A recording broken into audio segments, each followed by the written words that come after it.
The idea of an arboretum at WVU dates back to the 19th century when the university was very young and very small. Here's a shot from that era showing WVU's only classroom buildings, Martin Hall here, and the first version of Woodburn Hall. This is without either wing or the clock tower. Being small did not prevent the university hiring a first-rate botanist in 1889, Charles Frederick Millspaugh by name, shown here in a studio portrait from much later in his life. When Millspaugh arrived in Morgantown, he found a landscape that was already extensively altered from the natural state. To illustrate that, I'll have to jump ahead just a few years to this later image. I direct your attention to the background here. That's a hillside in Westover. The Morgantown side looked similar except for its downtown area. Millspaugh explored the area, though, and he quickly found a place within walking distance of campus that had old-growth forest with a rich herbaceous flora. That's the site that we now know as the Core Arboretum. At that time, it was private property. It would be for decades to come. But the owners of the property apparently had no objections to botanical pursuits on their land. So Millspaugh explored it and discovered 3 species of rubus and spirea new to science. At some point in the 19th century, quite possibly beginning with Millspaugh, it became common practice for botany classes to walk from their classroom down the railroad tracks to the site of today's Arboretum, where the students could botanize productively for hours on end. In 1890, Millspaugh declared his intention to establish an arboretum at WVU. His later writing suggests that he was thinking of the entire campus as it then existed as the Arboretum. Botany was a major field of scientific inquiry in Millspaugh's day, but because the university was so small, he had other responsibilities too. His horticultural efforts were very disappointing. He blamed vandals. The administration was more interested in results. In 1892, Millspaugh and the university came to a parting of the ways. Millspaugh went on to a very distinguished career in botany, no horticulture. With his departure, the idea of an arboretum at WVU went dark. Botany was not neglected in the decades that followed. One person I'd like to highlight is this man, Perry Strasbaugh, P.D. Strasbaugh, who came to the university as department head in 1923 and stayed for a quarter century. I don't actually know a great deal about this man, but conversations I had with old-timers in the late 1970s lead me to believe he was both a productive botanist and an effective, decisive administrator. Those two talents do not always go hand in hand. If Strasbaugh is remembered for anything today, it's probably as co-author with his successor as Chair Earl Core of the Flora of West Virginia. Here's a shot of the two working on the flora in the herbarium. This would be late in Strasbaugh's career. Core, seated here, also arrived on campus in the early 1920s, but Core arrived as an undergraduate, one who quickly impressed with his intellect, his work ethic, and his commitment to science, also with his kindly, soft-spoken, gentle demeanor. Here's another shot of a youngish Earl Core that I like. His appointment as graduate assistant in 1926 marked the beginning of a period when he would be on the university payroll even as he earned his PhD from Columbia until his retirement in 1972. He was very productive. He wrote a great deal for the popular press. He also wrote for peer-reviewed journals, authored an introductory biology textbook, founded the Southern Appalachian Botanical Society and its highly respected journal Castania, edited Castania for decades, discovered some plants new to science, and had some discovered by others named after him. It's my understanding that after he became chair, a survey of higher education leaders by the Carnegie Endowment for Higher Education resulted in a determination that WVU had one of the top 3 botany programs in America. So Core was a faculty star of his day, no question about that. The event that would revolutionize higher education and indirectly lead to the establishment of the Arboretum took place in Washington, D.C. in 1944 when Franklin Roosevelt signed the original GI Bill of Rights into law. This GI Bill promised that Uncle Sam would foot the bill for the higher education of any honorably discharged veteran who could cut the mustard. Wow. For the first time, higher education became something to which the masses could aspire. Everybody knew that enrollments were likely to increase a lot, and strong leadership was required to manage the growth to come. WVU was extremely fortunate to obtain the services of this man as president in 1946. This is Irvin Stewart. Stewart had previously served the Roosevelt administration with distinction in 2 very important roles. Well, he was a man who knew how to get things done. He fast-tracked construction of Hodges Hall and Brooks Hall, but could see that more land would certainly be needed for additional classroom buildings. So in 1948, the university acquired 2 large farms in Evansdale by eminent domain. Also in 1948, Earl Core became biology department chair. Core went to Stewart, explained that the land acquired happened to include an area of special biological merit that the university had been using as an outdoor lab space since before the turn of the century. How about setting it aside as an arboretum? Stewart said yes. According to Dean Robert Munn, Stewart said yes for 4 reasons. 1, out of kindness to Earl Core, one of his faculty stars and a man who did not ask for much. 2, the Arboretum was expected to be cheap. Core was not asking for any money. 3, much of the land involved was either steep hillside or on the floodplain of the river. And 4, Munn emphasized this as the major reason Stewart said yes. Stewart perceived the Arboretum to be a good thing, something the university should have. So it was done. It was all very informal, though. There were no boundaries established. I don't know if Core even asked for boundaries. Instead, it was simply understood that the Arboretum could use any land to the west of the Plant Boulevard that athletics did not use. What could go wrong? From the Arboretum's point of view, the failure to establish boundaries in 1948 would prove to be a problem.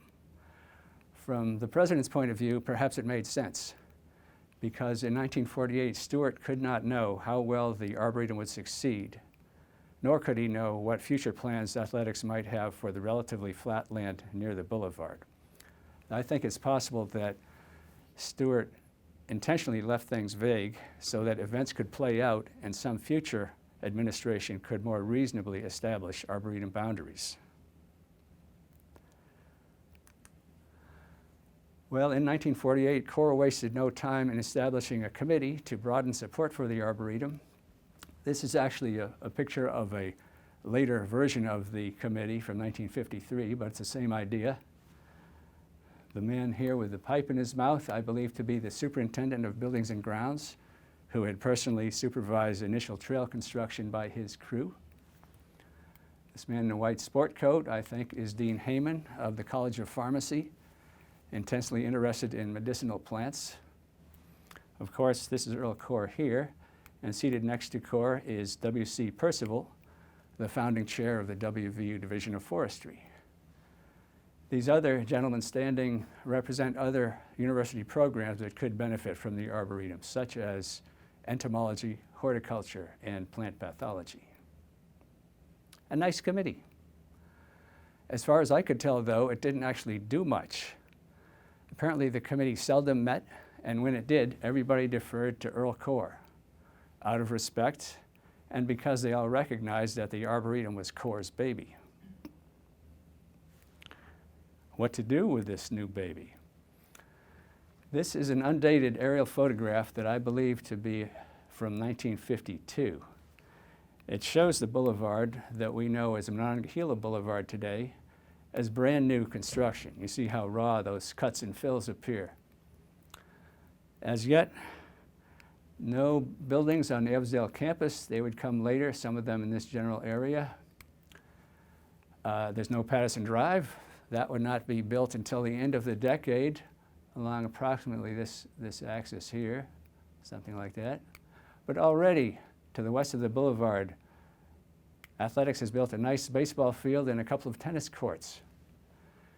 At first, that appeared all they had in mind over there. So in 1950, Earl Corps had arranged for a federal agency to install a pond way back here, far from the ball fields. He called it Reese Pond.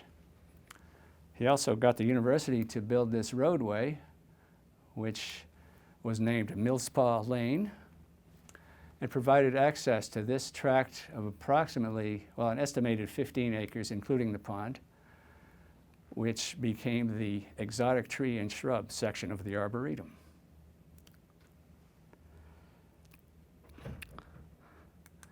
Here's a ground level shot of Reese Pond from the 1950s. Nice place. The Arboretum of that time had another large body of water, the so-called lagoon. This is actually a former channel of the Monongahela River that became a separate body of water when both ends of the channel silted up. This lagoon, this was great for wildlife. We had wood ducks successfully raising young on the lagoon every year into the 1980s. However, with each flood event on the river, it silted in bit by bit. The lagoon kept shrinking until finally the major flood of November 1985 completed the job, resulting in the swampy little wetland that we have today. Trails existed from the very earliest years of the Arboretum. This shot from the 1950s shows a yellow buckeye tree, here with signs nailed to it, that is still there today. Today's water fountain would be out of the picture here to the left a little bit. I would be remiss if I did not point out the vital contributions made by the late Melvin Brown. Brown was a PhD student of Core's in the mid-1950s, who went on to become an award-winning botanist in his own right. Beginning, I think, in the late 1950s and continuing until his death in 2007, Brown annually presented the Arboretum with some high-quality plant materials, many of which he grew himself from seed. Once Melvin and his wife Mary realized they would not be having children, he also became the Arboretum's most consistent and most generous financial benefactor. I'm sorry I did not find a good portrait of Brown on the internet. All I have is this little placeholder slide. Notice the second author listed here, Melvin L. Brown. During the 1950s, day-to-day management of the Arboretum fell to a series of graduate assistants, also called Arboretum assistants. Their job had four aspects. First, they cranked out newsletters. Initially, these were monthly. Two, they arranged for and led tours of the Arboretum, very popular with school groups of that era. Three, they did light physical work on site, such as planting, pruning, picking up litter, keeping drainage ditches open. And four, they begged what came to be called physical plant to please come and undertake some of the larger tasks involved. Because throughout the 1950s and early 1960s, physical plant was responsible for the mowing, leaf removal, tree removals, and any major trail work done in the Arboretum. However, as the campus continued to develop and become more complex, physical plant became ever more preoccupied with higher traffic, higher visibility areas of campus. The Arboretum fell at first into intermittent neglect, and then finally a state of chronic neglect. The last of the Arboretum assistants was this man, Roland Guthrie, of course, photographed much later in his life here. He became Arboretum assistant in 1959 and immediately showed real talent for teaching. So as soon as Guthrie earned his master's and began work on his doctorate, he was appointed to the faculty. With this appointment came a change in job title. Instead of being the Arboretum assistant, he became called the curator. So the assistant position ended. 1964 was a pivotal year for the Arboretum. In that year, Guthrie went to Core and said, I can't do it. I cannot do my job as currently configured. Nobody could. I cannot have responsibility for the Arboretum without having any authority over the people who are supposed to work there. The only way for the Arboretum to progress is for there to be an employee who answers to me. As a result, in 1964, the university created a new position, Arboretum groundskeeper. And they excused physical plant from routine responsibility for the Arboretum. There were 3 groundskeepers over the years. This is the last one. That would be me. I became groundskeeper in 1977, but very shortly after that, my position was upgraded to Arboretum specialist. In this photograph, I am providing scale for this gnarled old chinkapin oak that was growing before Columbus made his first voyage across the Atlantic, and that was once listed as the 3rd largest tree of its species in the world. This tree will figure again in this narrative before too long. But for now, let's get back to 1964. Something else happening that year, the New York World's Fair. This is the West Virginia Pavilion at the fair. It was so popular with voters that the governor, before he went to prison, promised that after the fair closed, it would be disassembled, moved to West Virginia, reassembled, and repurposed. When he said this, his staff contacted the university and asked, can you think of a use for this thing? And the university responded, well, we have this arboretum that really needs a visitor center. Perfect. It'll be the Arboretum Visitor Center. Some problems with that, though. It's very lightly built. If you look at these vertical members here, they appear to be 4x4s, and they're structural. The pavilion was designed and built as a seasonal use facility that would look good for 2 years, period, because the fair only operated from late spring to early fall in 1964 and 65. So with this building, there was no thought given to insulating it or winterizing it in any way. There were no heating, ventilation, or air conditioning systems, and it was not designed for easy disassembly.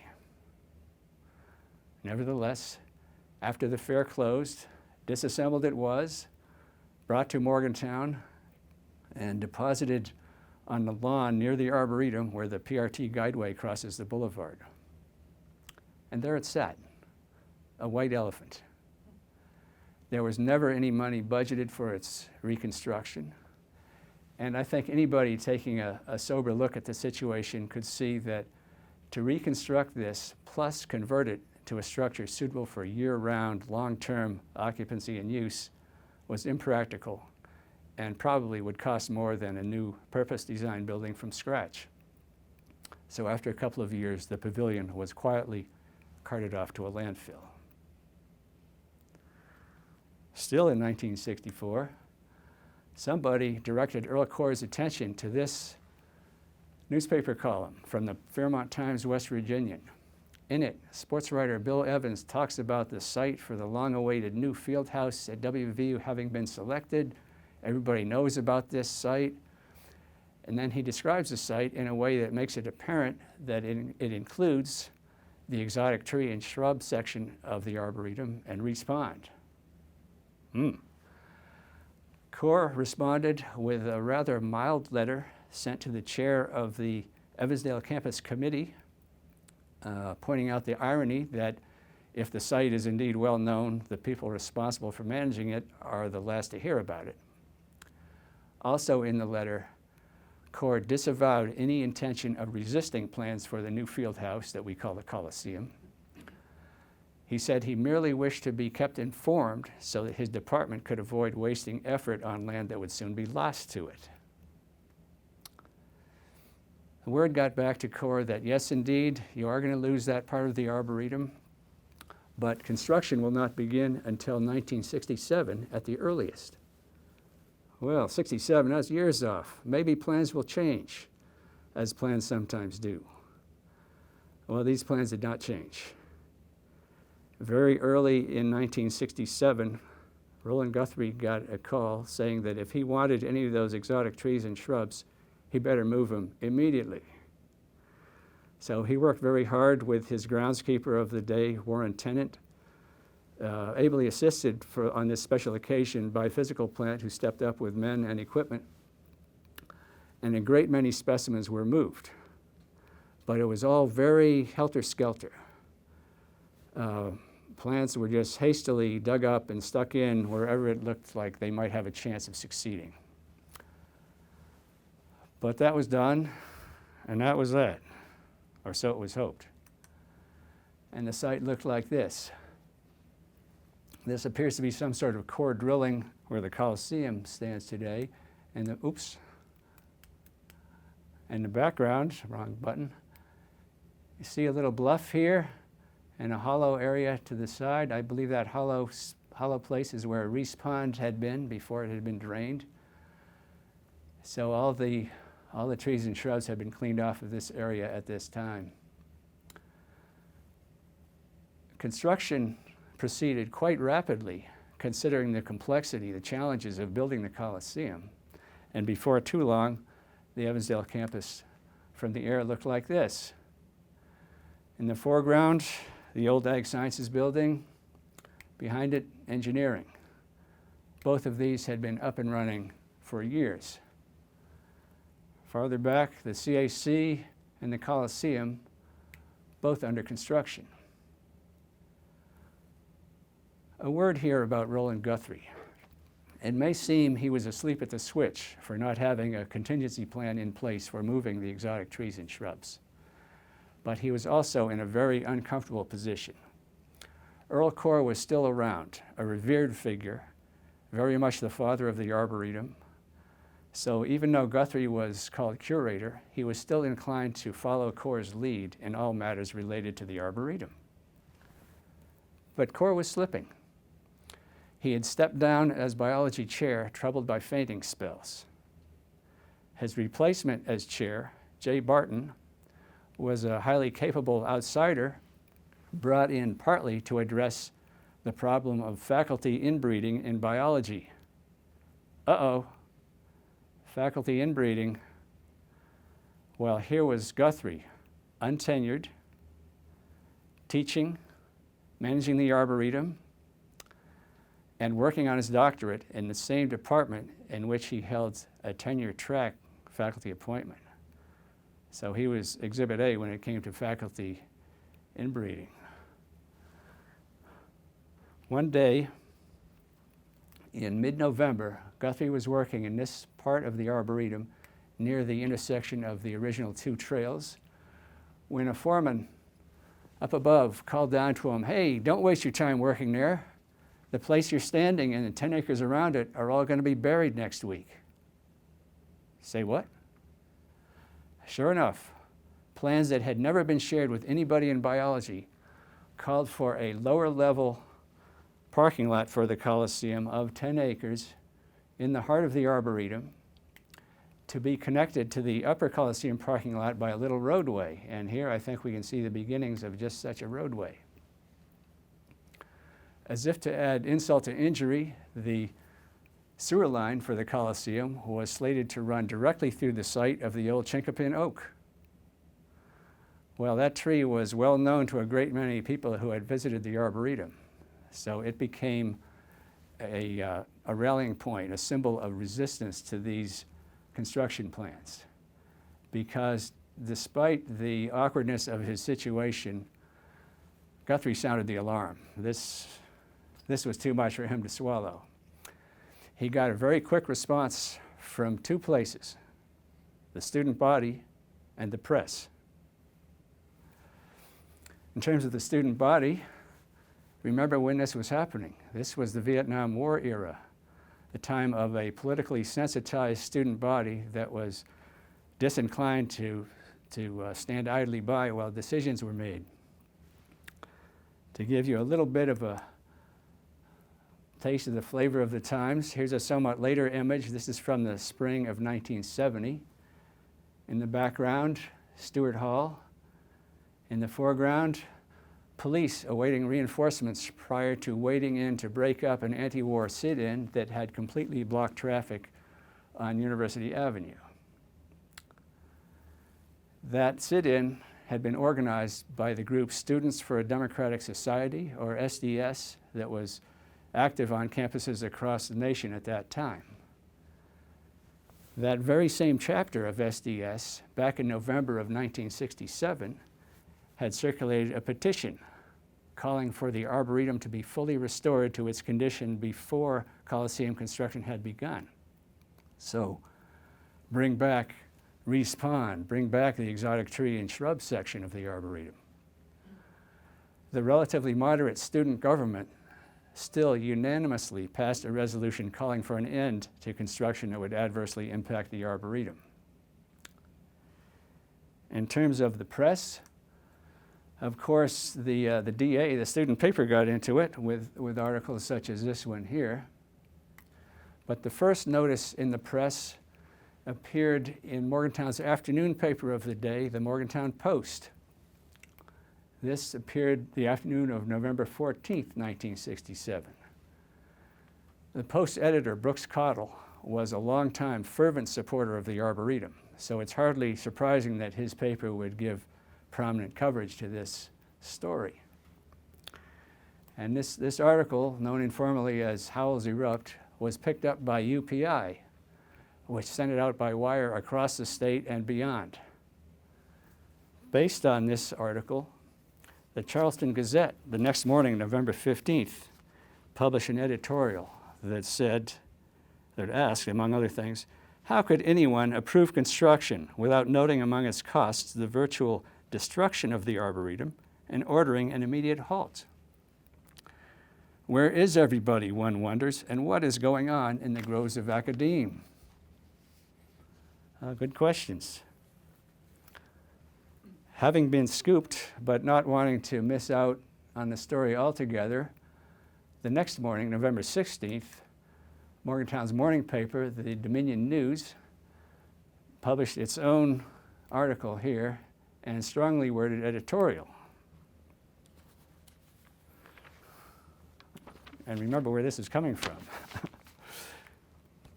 The editorial says, the pathetic bungling that has led to the destruction of 15 acres of the University Arboretum is a disgrace to the state. The possibility that another 10 acres may be destroyed is even worse. Let's not wait on this.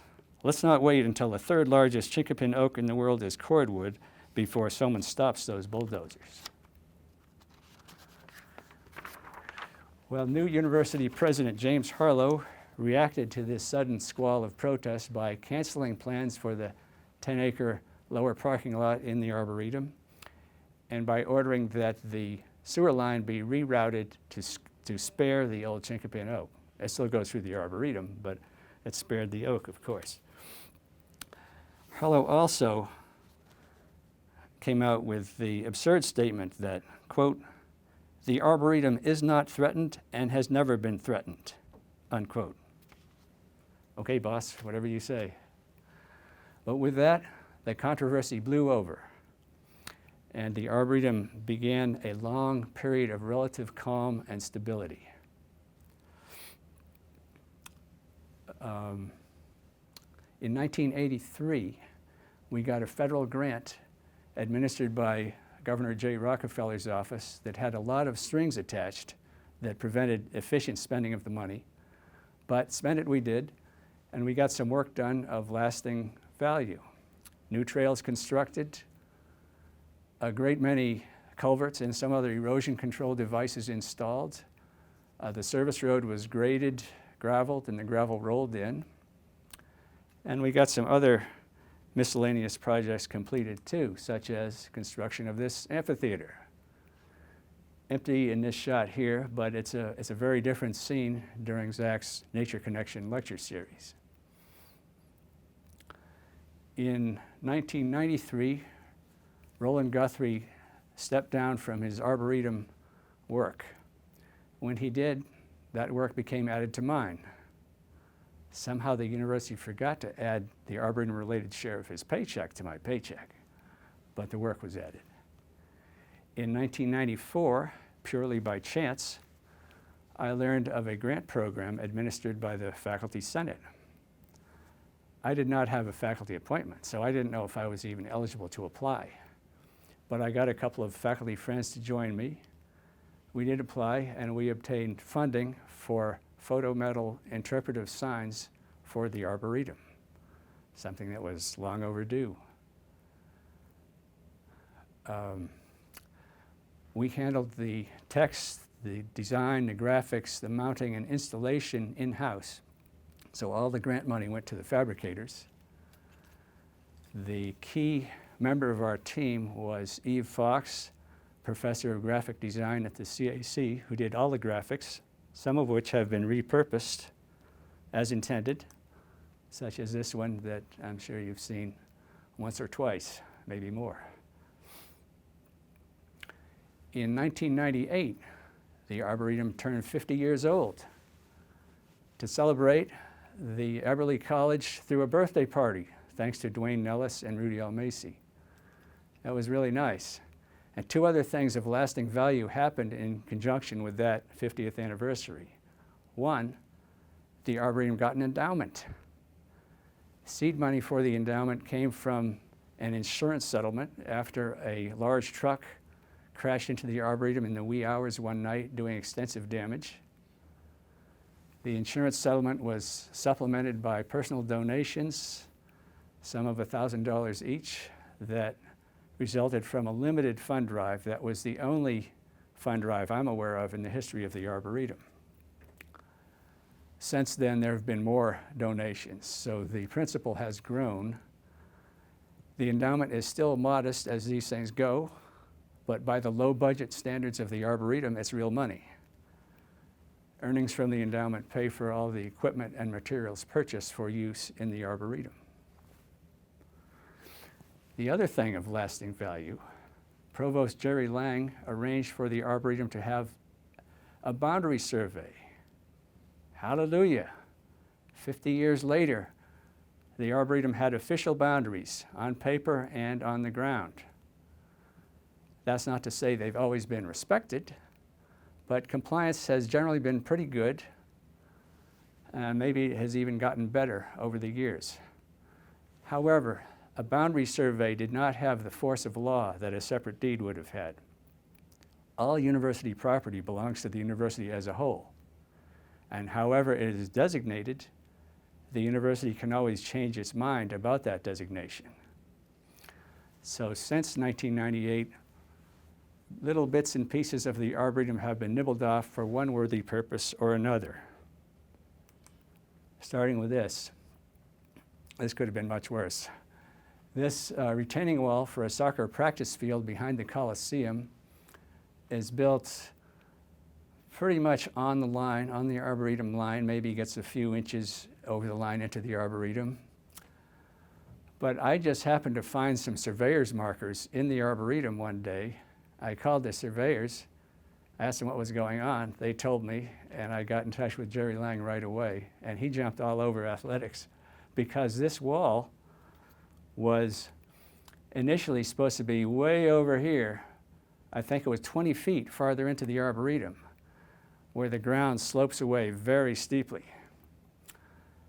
So Jerry got it pushed back to a more tolerable location. A couple of little things happened while my back was turned. This electrical substation near the Coliseum Tunnel used to, oops, wrong one again, used to end right here. But when lights went into the athletic fields, they needed more juice, so they expanded the substation several feet into the Arboretum. Then, many years later, this brine tank was installed pretty much on the line. I think it's about half in the Arboretum and half out of the Arboretum. Well, small potatoes, and they didn't look like they were in the Arboretum, so I didn't even say anything about these. I do hope this brine tank never fails, because if it does, I know where the brine's going to go. This one was expected. I knew the sewage treatment plant had to expand and was landlocked, had no place to go except into this far corner of the Arboretum, an unmanaged area near the Star City Bridge. This tank here and this other tank you can just see a tiny bit of, they are on land that was part of the Arboretum until a few years ago. Then there was this one. The amount of land taken for this roadway was tiny, but it was good land, so this one hurt.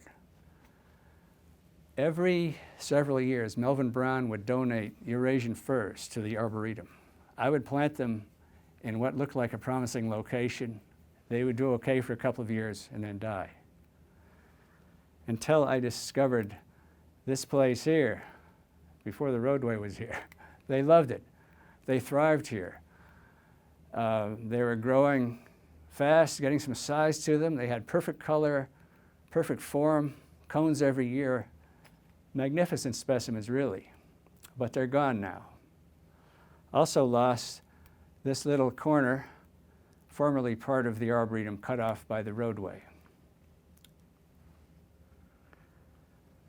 Lest we forget, the greater Morgantown community recently went through a detailed planning process to try to select the preferred site for a proposed new bridge across the Monongahela River. A great many alternatives were considered. One that caught my attention was a straight line roadway would have gone from this new interchange at the University Town Center, straight down the hill, across the river, up through the Arboretum, across the Coliseum parking lot, to the end of Patterson Drive. There were lots of problems with this alternative. On the matrix of factors developed to evaluate the various proposals, this one scored among the very lowest. One reason it scored so poorly was the large volume of mail received in opposition to it on the basis of the way it would devastate the Arboretum. So if you wrote one of those letters, I thank you very much. And if you think that's the last time anybody will ever propose nibbling off a piece of the Arboretum for something else, talk to me later. I have some oceanfront property in the Florida Keys I would love to sell you. By the way, shown in color here is the winning alternative, Phase 1 and Phase 2. So if it ever happens, the bridge is likely to be well to the north of the Arboretum. If. But that's off in the future, maybe. Now with my next to last slide, I want to get back to the past as we consider the present. 130 years have now passed since Millspaugh arrived on campus and began dreaming of an Arboretum. Where does the Arboretum stand today? In my mind, the most important thing is that it does have standing. The Arboretum is an acknowledged part of the university that is cherished by many, taken for granted by many more, and ignored by many others. It has old-growth forest, superb spring wildflowers, excellent birding, a trail network, interpretive signage, an endowment, boundaries, and a staff. A staff of one, but a staff. It's still awaiting that long-needed visitor center. I'll believe it when I see it. And it's sadly understaffed. I mean, Zach is terrific. One of the highlights of my 38 years working at the Arboretum was the last 6 months when my job overlapped with Zach's and we worked together. That was terrific. But he's on his own now, As far as I can tell, he has essentially the same responsibilities that Roland Guthrie had, plus all the responsibilities I had as Arboretum specialist and more, because neither Roland nor I had anything like these wonderful outreach programs that Zach has developed. And they're great, but they don't manage themselves. Add it all up, and I know that every day is a time management challenge for Zach. He needs somebody like this, a younger version of me, working for him. Will he ever have one? I don't know. Will the Arboretum still be here in another 130 years? Oh, I don't know about that either. But this I do know. We're fortunate to have the Arboretum, fortunate to have Zach on the job. And we are very fortunate that Zach comes after a long line of other committed persons who conceived, created, developed, nurtured, managed, sustained, supported, and protected the Arboretum over the years. With this slide, I'm listing just the principal persons who either stimulated my interest in the history of the Arboretum or helped me understand that history, or both. And I'll mention just the first two. Roland, my longtime boss, saved a lot of old papers that were a goldmine of information. He also gave me the slack I needed to take relevant courses on company time while pursuing a master's degree. Nand, my professor in one of those courses, was a professor of public administration with a particular interest in the interplay between universities and their athletic programs. It was for Nand's course that I wrote a term paper entitled Tall Trees and Tight Money that is a history of the Arboretum to 1983, and that is in the university library system, complete with minor misstatements, but the essence of the story is accurate. I thank you for your support of the Arboretum and your presence here today.